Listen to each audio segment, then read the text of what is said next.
My approach to teaching the Old Testament is to help students understand how the Old Testament is the scripture of the church, the scripture of Jesus.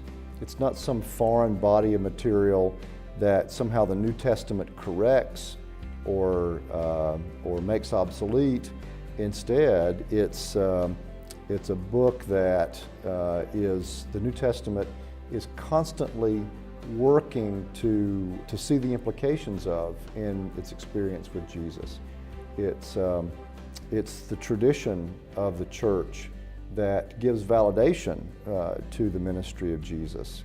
So I try to bring out in my teaching of the Old Testament how the Old Testament and the New Testament are inextricably bound to each other. I think there are two things about the Psalms in general that are important. Both of these come from quotes by Martin Luther. First, he said that the book of Psalms is a little Bible. So each psalm connects in some way or another to some big subject, some big theme, some big theological issue somewhere else in Scripture. And so when preaching on a psalm, I try to connect it to that larger narrative of God with God's people, of people searching for faith, struggling with their faith.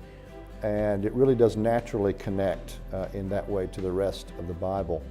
The second thing that Luther said was that the Bible is the book of all the saints. And he further said that no matter what circumstance a person finds himself or herself in, the Psalter provides language to talk about that, to pray about that, to struggle with that. So in preaching any psalm, I want to see how that psalm gives us that language to come before God, to complain, to praise, to give thanks, whatever the circumstance demands.